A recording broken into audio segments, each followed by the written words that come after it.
After Jason spent 7/10 of his money and Marcus spent 5/6 of his money, they each had $15 left. So let's think of each of their money in terms of a bar. And since we're told that Jason spent 7/10 of his money, we're going to divide that bar into 10 sections, into 10 units, so it's easier for us to think about. And we're going to divide Marcus's bar into sixths because we're told that he spent 5/6 of his money, and that's going to make it easier for us to do calculations. So at this point, we don't know how much each of their units is worth. We don't know if their units are the same or different, and we don't know how much money each of them had at the beginning. So let's work with what we do have.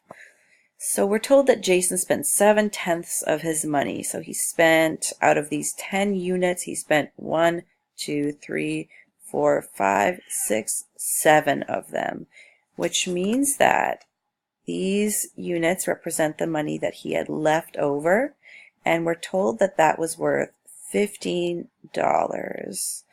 Okay, so if we know that 3 units represent $15, we can figure out that by dividing both sides by 3, we can figure out that 1 unit represents $5. So now we can easily find out how much money he spent. Well, we know that he spent 7 units of his money, so we're going to say 7 times $5, and that's worth $35. So Jason spent $35. Let's look at Marcus. So for Marcus, we're told that he spent 5/6 of his money. So that means 5 of these 6 units were spent. And that just leaves 1. And we are told that he also had $15 left over. So in this case, we don't need to do excuse me, any calculations. We already are told that 1 unit is worth $15. So now we can figure out how much money he spent. We know that he spent 5 units worth of money. So we're going to say 5 times $15,